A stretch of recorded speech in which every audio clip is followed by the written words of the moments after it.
Greetings, YouTube. I hit a couple of thrift stores today and a yard sale, and I thought I would do a quick vlog about what I found for books. First is the biography of Madame Curie by her assumed daughter, Eve Curie.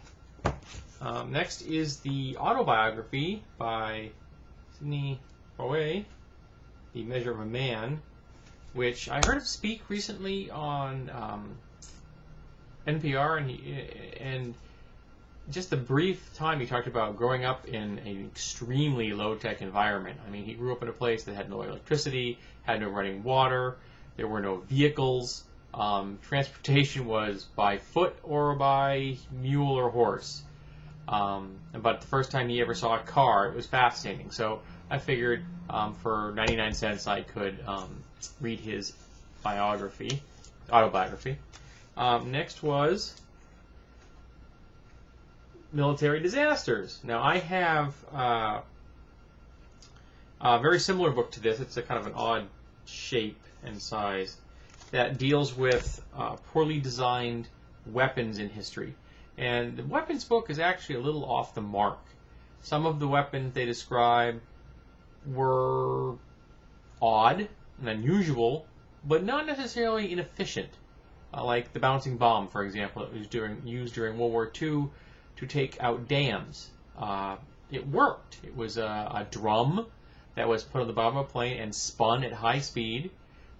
It was actually designed to backspin, so when it hit the water by a plane, it would have forward momentum from the fact that the plane started flying at 100 plus miles an hour. It hit the water, because it's spinning, it would skip. Boing, boing, just like that. And because it had backspin, when it hit the dam, the backspin would cause it to go boonk, and it would fall to the bottom of the dam, where the dam met the riverbed or the reservoir bed, where it would sit and then detonate and cause a rupture.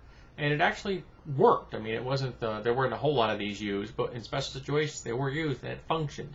So I don't know if this is going to actually be military disasters. I flipped through it real quick, but it's a good price. It was $3, so I figured I'd take it home and to give it a thorough reading. And these two I picked up for 50 cents. This one at a thrift store.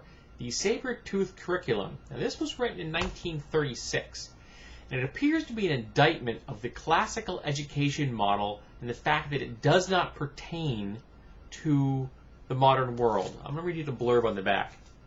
The alleged author of these unlikely lectures was professor of education at a mythic college called Petaluma State.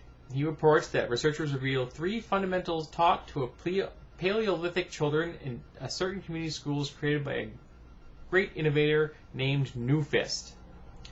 These fundamentals were fish grabbing with the bare hands, horse clubbing, and saber-toothed tigers scaring with fire. When a glacier causes fish, horses, and tigers to disappear, schools nevertheless went on teaching the old fundamentals for the eternal veritas.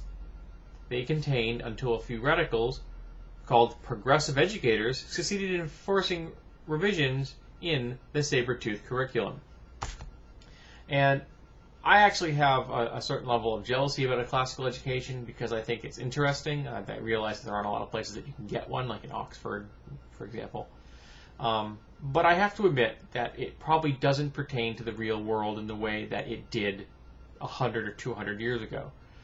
So this individual may well have a point. It's written satirically, so it may also be a decent read, and it's not particularly thick, so it probably won't take me very long. There was also an old bookmark in here, which always fascinates me when I find old bookmarks. This is from the Book Corner, which lists a number of different bookstores, which I'm not even sure still exists, because there's one listed in here in Nashua, New Hampshire, one in Laconia, and one in Derry, and I'm not sure there are any book corners left in New Hampshire at all. We haven't had a lot of luck with a lot of independent bookstores in New Hampshire since the chains have arisen, and I know our economy has tanked. And the last one is Buddhism for Beginners, which deals with specifically Tibetan Buddhism. Now, I actually have read fairly extensively on Buddhism, but not Tibetan Buddhism in particular. And I'm thinking this might be a good unicorn chaser, if you will, after reading some of the more depressing books that I have been known to read.